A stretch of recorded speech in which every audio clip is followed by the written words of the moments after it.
Look at that, doing another tag video. Hello, good morning or good evening whenever you are watching this. I hope you are doing well. For those of you who are new here, my name is Catherine and today I am going to be doing the mid-year book freakout tag. So this is a time to reflect on the books read in the past 6 months. I noticed a lot of people were doing this in June. However, I wanted to wait until the end of June because then that'd be 6 months, which would be right in the middle. Right? That makes sense, right? I'm not doing weird math. I can't do math. I majored in theater. So far in the year 2020, I have read 50 books. Now, I must thank the one responsible for this all, Miss Rona, aka the coronavirus. Oh, without further ado, let's get into it. So this tag starts with the hard question right off the bat. Best book you've read in 2020. Now, I have read a lot of really incredible books this year, but I have to say, now I am cheating a little bit with this. The best books that I've read in 2020 were the Diviners series. I read all 4 books. I know I was super late to the game with the last book coming out this year. If you haven't heard of the Diviners, this starts out in 1920s New York City following Evie O'Neill. Now, Evie has a ability where if she touches an object, she can read its past, different memories that the owners of the objects have instilled on it. And after using this power as kind of like a party trick, she's a little bit of a party girl. She wants to be like, you know, one of those bad girl flappers. Ends up getting herself in some trouble in her small town in Ohio and gets shipped off to New York City, where she is to live with her uncle. Her uncle owns this museum. It's nicknamed the Museum of the Creepy Crawlies. There she meets Jethro, who is the assistant to her uncle, as well as Sam Lloyd and Theta Knight. Later on, she meets Memphis Campbell, Ling Chan, and Henry Dubois. I think that was everyone. I really hope I didn't forget someone. It is a huge cast of main characters. It follows the, how many was that, 7? It has this huge cast of characters, and all 4 books follow these 4 characters as they start to uncover basically a crazy government plot that is releasing ghosts into the world. And because they each have a special ability, they're the ones who are gonna have to solve all the problems. It's such a good book, and all the characters go through just this incredible development. I laughed, I cried, I felt so many feelings. Question number 2 is the best sequels I've read in 2020. Okay, so again, I'm gonna be cheating a little bit. I haven't read a lot of like sequels other than the Diviners. I also really loved the Stalking Jack the Ripper. I like finished up that series this year. And those ones were really cool. But I have to say the 3rd book in the Diviners series, the Before the Devil Breaks You by Libba Bray, I think that one's my favorite one. It's so good. Question number 3 is new releases you haven't read yet but want to. There have been quite a few books that have come out this year that I desperately want to read, but haven't had the chance to because I have so many books on my TBR, but it's fine. Firstly, I'm mad at myself that I haven't read this book yet, and it is The Hand on the Wall by Maureen Johnson. This is the 3rd book in the Truly Devious series. It is a mystery series. The first one is called Truly Devious, and it follows Stevie Bell, who goes to this specialized private school where she is learning to become a detective. Now, the coolest part about this story is that there is an unsolved mystery that goes along with this school. Basically, the wife and daughter of the founder of the school was kidnapped and nobody ever found out what happened to them. So Stevie's determined. She's like, no, I'm gonna be the one who figures it out. Yeah, I may be like 16. So what? Another book that has come out that I can't believe I haven't read yet is My Calamity Jane by the Lady Janies. This is the 3rd book in the Lady Janies series. They aren't like a series, but they're companion books. And this is a retelling of Calamity Jane's story. And it involves werewolves. The other books by the Lady Janies include My Lady Jane and My Calamity Jane. They are so good. Another book that I really want to read is All Boys Aren't Blue by George M. Johnson. Now this is actually a memoir. I don't read a lot of memoirs. I do tend to just stick to fiction, but I have heard so many good things about this book, so I'm very excited to dive into it. It is a book that explores being Black and queer in America. I definitely am gonna try and pick this up sometime in the very near future. It looks like there's pictures. Oh. Another book I absolutely desperately need to read is Clap When You Land by Elizabeth Acevedo. I have ordered a copy. It should be on its way here in the next couple days, but I've heard nothing but incredible things about this book, and it is written in verse form, which is like Elizabeth Acevedo's thing. Question number 4. My most anticipated releases for 2020 for the latter half of the year. I have, again, quite a few books that I'm very excited about. The first one is A Beautifully Foolish Endeavor by Hank Green. Now, this is a sequel to an absolutely remarkable thing. I loved this book so much. I did not expect to love this book as much as I did, because I am fairly new to like sci-fi, and this one was just so cool. The concept of it, and I really liked that the main character was in their like early 20s, because I too am in my early 20s. So there were definitely aspects of it that felt more relatable. I'm very excited to see what happens in the sequel, because I was not expecting a sequel. The second book coming out on July 7th is Faith Taking Flight by Julie Murphy. This is the same author as one of my favorite books, Dumplin'. This follows a kind of nerdy girl named Faith who suddenly has the ability to fly, which is so cool, and she becomes a superhero, which, first of all, of course, because it's Julie Murphy, Faith is plus-sized, which we need more plus-sized and fat representation in books. Out next is Raybearer by Jordan Ifueko. That comes out on, when does it come out? August 18th. Okay, I'm gonna be totally real with you. I don't know the exact plot. I know it's a fantasy, which is really cool. The main reason it is on my like most anticipated list is because of how much Jessie from Books and Bowties has talked about it, and also the cover looks absolutely gorgeous, so I'm very excited for it. Wouldn't be the first time that I bought a book just because someone raved about it so much that I'm like, yeah, I'll take it without really knowing too much about it. No shame. I am also very excited about Blood and Honey by Shelby, which is out September 7th. I know that it's controversial to love Serpent and Dove, but I loved that book. What you gonna do about it? Was it very much a fan fiction of Matthias and Nina from Six of Crows? Yeah, it was. Did I still love it? Absolutely. Am I ready for the second one? I don't know. I'm kind of stressed. The other book that is coming out on September 1st is Fable by Adrianne Young. I loved Adrianne Young's other books. She wrote Sky in the Deep and The Girl the Sea Gave Back.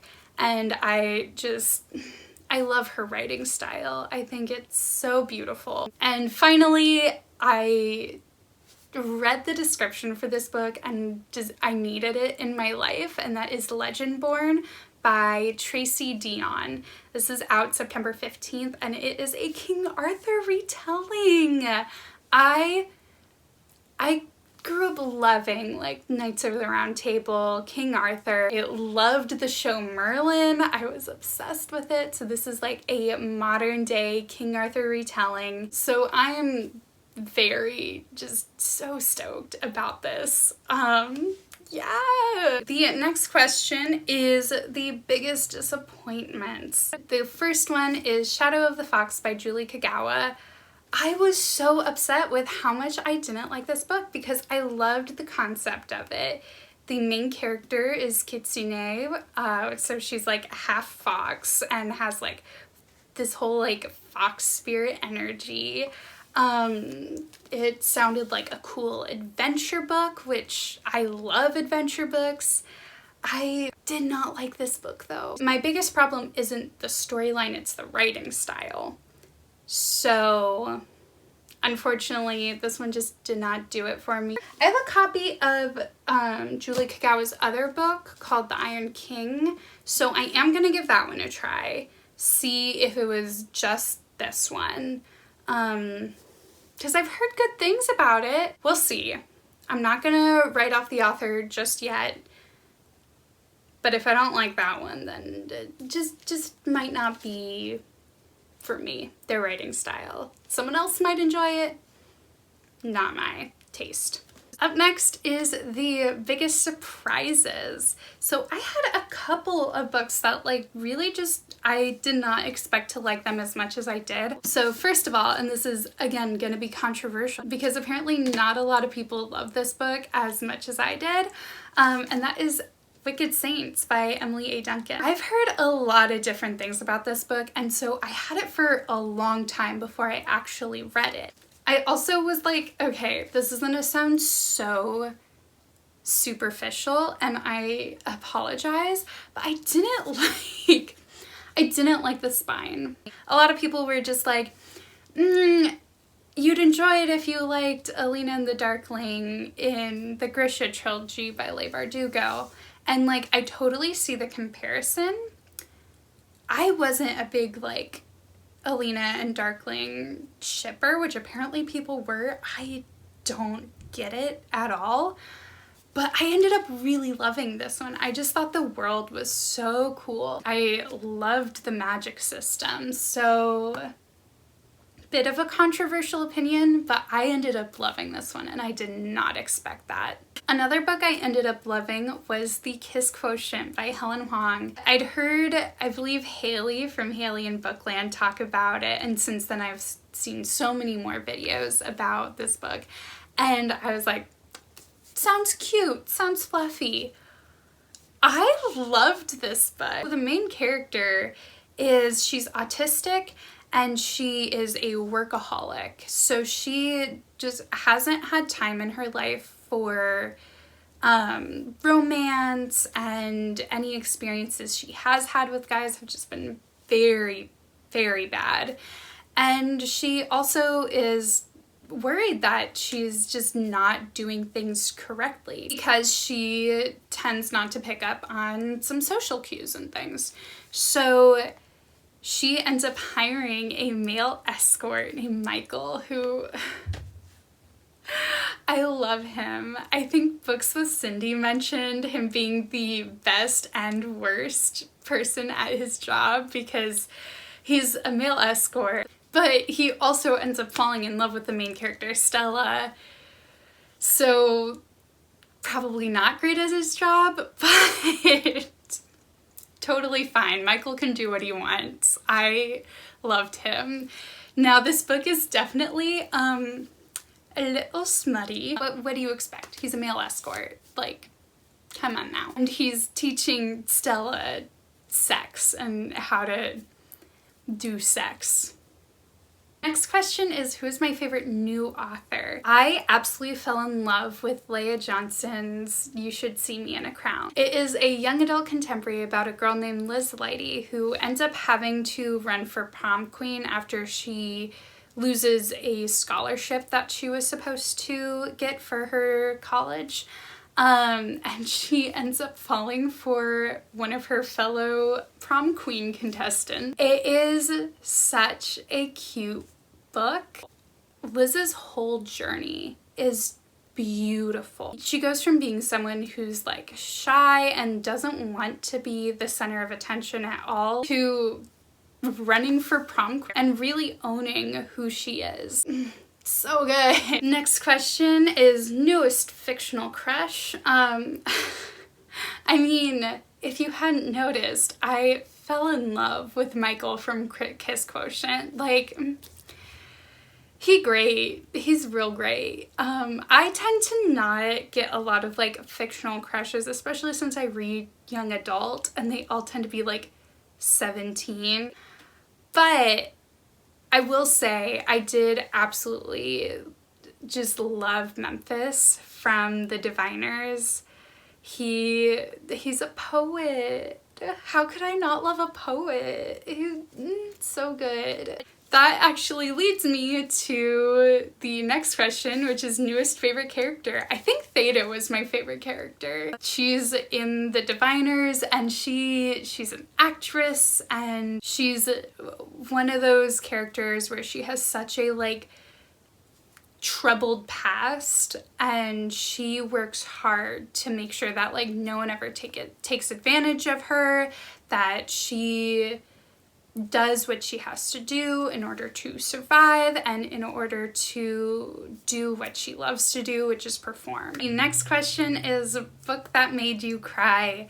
Now, something everyone should know about me, I am a crier. That being said, I've cried quite a few times. Don't know if it's because of the book or the general state of the world. So the first book would be Dear Martin by Nick Stone. This book is about a black boy named Justice who starts keeping a journal in the form of letters written to Martin Luther King Jr. He starts this project to be more like Martin after he was wrongfully arrested by a police officer who racially profiled him. It really gets you, but it's definitely one of those books that's just, it's so important to read, especially if you are someone who comes from a place of privilege like me. It's one of those books where, especially right now with how messed up our country is, it's important to read these kinds of stories.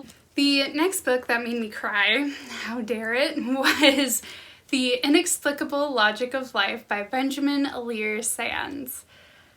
This author also wrote one of my all-time favorite books, Aristotle and Dante Discover the Secrets of the Universe.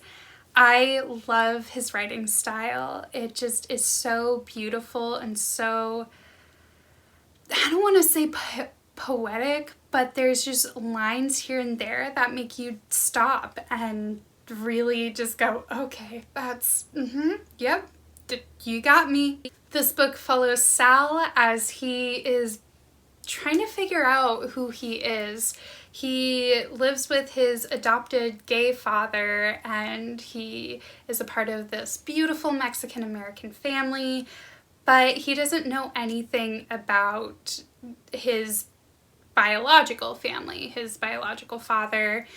He knows that his mother was his adoptive father's best friend, but he doesn't really know anything else about where he came from. So it follows him and his two friends as they're really like transitioning from being teenagers to starting to become young adults. The next one is Happier, because it's what books made you happy. So of course I have to say You Should See Me in a Crown was a book that just I absolutely loved. It made me so happy inside. It's one of those books that just gives you all those like warm and fuzzy feelings, and I absolutely adored it. The other book that I have to say just made me so happy was I reread The Hobbit by J.R.R. Tolkien. I'm Tolkien trash. I love Lord of the Rings. I love The Hobbit. I think The Hobbit is my favorite one. I haven't reread the trilogy in a little bit, but this book makes me so happy. It may be because I have so much like nostalgia attached to it, but it's one of my absolute favorite books. And if you haven't read The Hobbit yet, it's a classic. Highly recommend. Next question is the most beautiful books you bought this year. Now, I have to say, I try my best not to judge books by their cover. But look at this one. So this is the Owl Crate exclusive edition of Call Down the Hawk. And I didn't originally buy it because I was like, I don't need to get an exclusive copy. It's fine. I'm trying to save money. And then I saw a picture and I had to have it. Do you see this? This is on the inside of the book jacket. Yeah. So sometimes I buy books for their cover. The other books that I did buy, 100%, I bought these for the cover because I already own copies of them, is The Lunar Chronicles by Marissa Meyer. So these are some of my absolute favorite books. I love Marissa Meyer's writing. So The Lunar Chronicles are a sci-fi fairy tale retelling. Obviously you have Cinderella, Cress is Rapunzel, Scarlet is Little Red Riding Hood, and Winter is Snow White. And it's so good. So the last and final question is, what books do you need to read by the end of the year? Now, besides all the books that I already talked about, I have quite a large stack of other books on my TBR. I subscribe to the monthly subscription box Owl Crate, which I absolutely love. However, I got a little bit behind last year because I was reading a lot of other books that had come out that weren't in the box, and I didn't read them. So I'm just gonna quickly, these are in no way in any order of when I got them or anything, but let's just go through them. Spin the Dawn by Elizabeth Lim. The Bone Houses by Emily Lloyd-Jones. Winterwood by Shay Aaron Shaw. Bone Crier's Moon by Catherine Purdy. I Hope You Get This Message by Farah Naz Rishi. All the Stars and Teeth by Adeline Grace. The Guinevere Deception by Kristen White. The next three are sequels, two of which are sequels to Owl Crate books. So Heart of Flames by Nikki Powell-Preto. Girls of Storm and Shadow by Natasha Nyang. And last but not least is Wayward Son by Rainbow Rowell. This is the sequel to Carry On. Wait a second. Did she name them Carry On and Wayward Son because of the song? You know, the one from Supernatural? The Carry On My Wayward... Oh my god. I never said the two books in order. Also, I can't believe I just outed myself as someone who watched Supernatural. What a great note to end this video on. Thank you for watching. Wow, I can't believe you stuck with me all the way through this. If you've made it this far, please let me know down in the comments what's been your favorite book of 2020 so far, and what book are you just dying to read before the end of the year. Thank you so much for watching. If you liked this video, please give it a big ol' thumbs up. And if you want to see more videos like this, go ahead and hit subscribe. I will be posting videos every Thursday with the possibility of bonus videos throughout the week. I hope you have a wonderful rest of your day. And until next time, bye!